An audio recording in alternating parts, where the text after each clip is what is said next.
어떻게? 우리 옆집에 수상한 남자가 이사를 왔어. 어느 날 옆집에 정체 모를 한 가족이 이사를 왔습니다. 그들은 아시아인들이었죠. 그런데 그날부터 한 남성이 한 집을 주시하는 게 아니겠어요? 옆집에 사는 가족들은 벌벌 떨기 시작했습니다. 저 남자 왜 자꾸 우리 집을 쳐다보고 있지? 아니, 지금 이곳에서는 무슨 일이 일어나고 있는 걸까요? 미국 커뮤니티에 올라온 후기를 바탕으로 9살 해리의 옆집 남자에 대해 파헤쳐보기로 하겠습니다. 안녕하세요. 저는 해리의 엄마 소피입니다. 우리 가족은 버지니아주에 살고 있죠. 바쁜 남편과 엄청 개구쟁이인 9살 해리와 함께 살고 있습니다. 제가 하루 중 가장 많은 말을 하는 것 중 하나는 해리 또 무슨 장난을 친 거야입니다. 정말 못 말리는 말썽꾸러기입니다. 잠시도 가만히 있지 못하고 이리 갔다 저리 갔다 왔다 갔다 하다 꼭 한 가지씩 깨먹고는 구석으로 숨어버리죠. 한 번은 공놀이를 하다가 옆집 꽃밭을 엉망으로 만들어 놓기도 했습니다. 해리가 자꾸만 괴롭히니 옆집 강아지는 이제 해리만 보면 슬금슬금 뒷걸음질 치고 도망가기 바빠요. 밤늦은 시간까지 소리를 지르고 뛰어놀기 바쁜 해리 덕에 나의 하루는 정말 정신이 없습니다. 제발 해리, 엄마 좀 도와줘. 10분이라도 제자리에 앉아있으면 안 되겠니?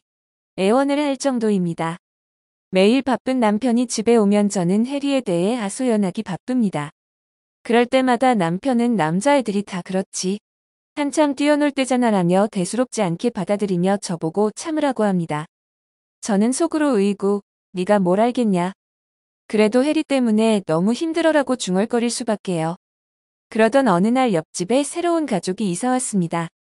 저는 걱정부터 앞섰어요. 전에 사시던 노인 부부는 해리가 아무리 말썽을 부려도 귀여운 손자를 보듯 이해해 주셨거든요. 새로 이사온 가족의 해리의 말썽을 이해시키려면 몇 번을 조아려야 할지 걱정이었습니다. 해리에게 당부했죠. 해리, 옆집에 새로운 사람들이 이사 왔어. 아시아 사람들인데 아마 한국 사람들이라는 것 같아. 전에 사시던 할머니처럼 널 이해해주지 않을 거야. 그러니 조심해서 지내자. 라고 이야기했습니다. 그런데 제 말이 오히려 해리를 자극했다는 사실을 알기까지 오랜 시간이 걸리지 않았습니다. 제 말이 끝나자 아이는 알 수 없는 미소를 지었죠. 혹시 우리 해리는 악마가 아닐까? 라고 생각했어요. 엄마라는 사람이 아들을 악마라고 말할 정도면 어느 정도 장난꾸러기인지 상상이 가시나요? 와장창. 이미 밖에서는 사고가 벌어지고 말았습니다. 해리가 공놀이를 하다가 옆집 화분을 깨버린 거죠. 너무 조심성이 없거나 일부러 그런 것이겠죠. 이번엔 제가 정말 아무도 없는 구석으로 숨고 싶었습니다. 아니, 해리가 없는 곳으로 도망가고 싶었습니다. 그런데 그래도 도망갈 순 없죠. 제가 엄마잖아요. 사고를 수습해야 했기에 부랴부랴 나갔습니다. 옆집 남성은 알 수 없는 얼굴 표정으로 걱정 마. 괜찮아 라고 한마디 했습니다. 근데 키도 엄청 크시고 덩치도 크신 분이라 카리스마가 엄청나고 뿜어져 나오는 아우라에 숨이 막힐 지경이었죠. 저는 지레겁을 먹고 벌벌 떨었습니다. 해리도 이렇게 감당하기 버거운 상대가 처음이었는지 잔뜩 긴장한 모습이었습니다. 우리는 재빠르게 사과를 하고 집으로 들어왔어요. 집에 들어와서도 해리는 놀란 눈치였습니다. 다음부터 조심하자고 해리를 다독여줬지만 속으로 오호, 옆집의 사고는 덜 치겠군 생각을 했습니다. 그날부터 뭔가 오싹한 느낌이 들었습니다. 옆집 남성은 수시로 우리 집을 주시하고 있었습니다. 해리가 특별히 사고를 치지 않아도 우리 집을 자주 쳐다보는 것 같았습니다. 저와 눈이 마주치면 허리 굽혀 인사를 하긴 해도 왜 자꾸 우리 집을 보고 있는지 의문이었습니다. 굉장한 카리스마가 있긴 해도 예의 바른 모습이라 나쁜 사람이라고 걱정은 되지 않았지만 신경은 쓰였죠. 재밌는 건 해리도 저와 같이 느끼고 있었는지 슬금슬금 옆집 남성의 눈치를 살피고는 무섭다며 집으로 들어와 버렸습니다. 해리의 옆집을 상대로 장난을 치는 것은 이전보다 확실히 줄었습니다. 수학이라면 수학이라고 할 수 있었습니다. 그런데 몇 달 후 무슨 일이 일어났는지 아세요? 우리 동네 사람들은 난리가 났습니다. 말썽꾸러기 해리에게 무슨 일이 있었던 거야? 혹시 해리가 어디 아픈 거 아니야? 어떻게 이런 일이 벌어진 거야? 라며 신기해했죠. 해리가 동네 어른들에게 허리 굽혀 90도 인사를 하고 다녔기 때문입니다. 이전 같으면 어른들을 봐도 휙하니 지나가거나 오히려 메롱을 날리며 버릇없는 모습을 보였어요. 하도 말썽을 부리니 동네 어른들은 저의 고충을 알아주셨고 이해하려고 해주시기까지 했어요. 그러니 제가 어른들에게 깍듯하게 배꼽 인사라는 것을 하는 해리를 상상이나 했겠어요. 그때 그 일만 생각하면 아직도 저는 웃음을 참을 수 없습니다. 해리가 여전히 장난을 치며 제 속을 썩이고 있던 어느 날 옆집 남성이 찾아왔습니다. 저는 그 사람 때문에 늘 긴장 상태였습니다. 특별히 우리 집에 해코지를 하는 것은 아니었지만 혹시 언제 돌변할지 몰랐기 때문에요. 저는 순간 당황했어요. 그 남자의 방문에 소름이 돋고 오싹했지만 우리 해리가 또 무슨 사고를 쳤을까 두려웠죠. 옆집 남성은 실례가 되지 않는다면 잠깐 이야기를 나눌 수 없는지 조심스럽게 물어봤습니다. 너무나 예의 있는 모습에 허락할 수밖에 없었습니다. 그리고 그분은 허락하지 않으면 안 될 아우라를 가지고 계셨죠. 그 남성의 말인즉 얼마간 해리를 지켜보니 에너지가 넘치는 아이다. 넘치는 에너지를 긍정적으로 표출을 해야 할 것 같다. 오냐만 하다 보면 사고를 치지 않을까 걱정이다라는 이야기였죠. 다 맞는 말이었습니다. 저도 인지하고 있는 부분이었기에 씁쓸한 마음의 이야기를 계속 경청했습니다. 옆집 남성은 오해는 하지 말아라. 당신을 상대로 영업을 하려는 것이 아니다라고 이야기하더군요. 무슨 이야기를 하려는 것일까 더욱 궁금해져 갔습니다. 그러고는 그 남성은 명함 한 장과 팜플렛 하나를 내밀었습니다. 자신은 시내에서 태권도 도장을 운영하는 사범이라고 이야기했습니다. 그 순간 어쩐지 비범한 사람은 아닐 거라고 생각했어라고 속으로 중얼거렸습니다. 태권도는 한국 현대 무술이며 한국의 국기라고 설명을 해주었습니다. 저도 텔레비전에서 본 적이 있어 태권도에 대해서는 알고 있었죠. 하지만 태권도도 격투기라고 생각해 거친 아이가 더욱 거칠어지면 어쩌나 하는 걱정이 생겼습니다. 그 사범님은 도장에는 다양한 프로그램이 있으니 안내 책자를 천천히 읽어보고 한번 보내보라고 이야기했습니다. 이보다 더한 상황이 있을까 싶어 속는 셈 치고 보내기로 결심을 했습니다. 근데 이건 속는 셈이 아니었어요.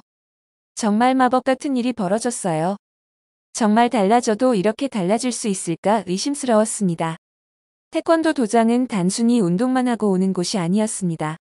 아이의 정서 교육과 체력 단련 그리고 사회성을 기르기 좋은 곳이었습니다. 이것도 하고 저것도 하고 정말 종합체험학원이라고 해도 과언이 아닐 정도로 다양한 프로그램이 있었습니다. 해리가 가장 좋아했던 것은 생일 파티를 열어주는 것이었습니다.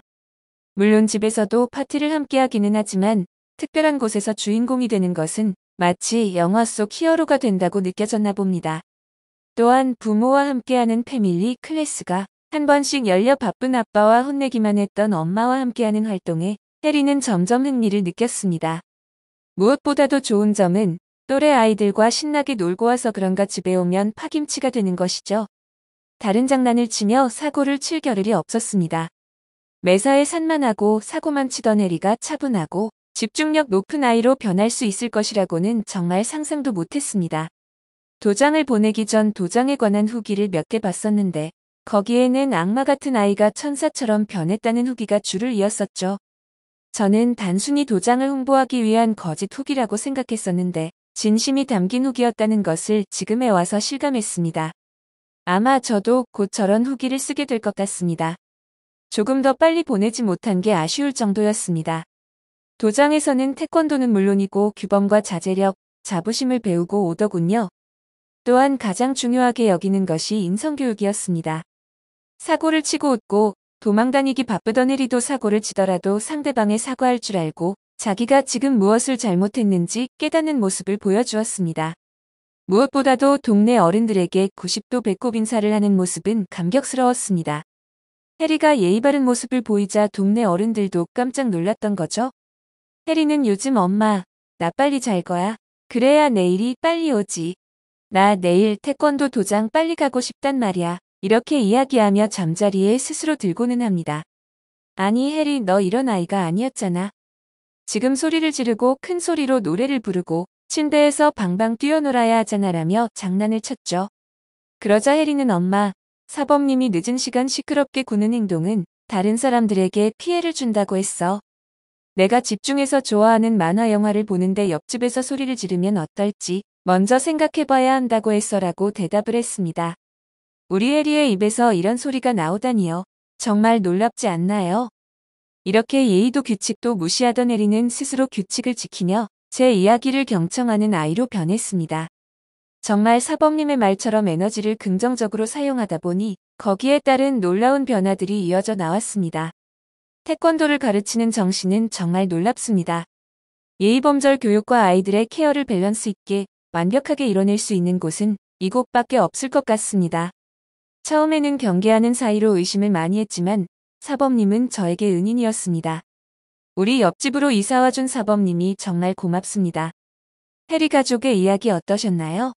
소피의 경험담 속에서도 흥분됨이 느껴지죠. 혜리의 변화에 대해 진심으로 만족하고 있는 모습입니다. 미국에서의 태권도 대유행은 실제로 우리가 상상하는 그 이상이라고 합니다. 소피의 후기처럼 아이의 변화에 감사하는 후기가 줄을 잇고 있었죠. 헐리우드 스타들 사이에서도 자녀 교육 필수 코스로 입소문을 타 이들의 2세들이 태권도 복장으로 포착되는 경우가 한두 번이 아니라고 하죠. 흥청망청 향락의 대명사 헐리우드지만 자식 교육에 있어서는 맹모 삼천지교 뺨칠 열의를 보여주고 있는데요. 이처럼 한국적인 것이 세계적인 것이라고 태권도가 계속해서 널리 퍼졌으면 좋겠습니다. 재미있고 감동적인 사연 계속해서 제보해 주시면 감사하겠습니다. 별별 이슈였습니다. 영상을 끝까지 시청해 주셔서 감사합니다. 구독과 좋아요는 영상 제작에 큰 힘이 됩니다.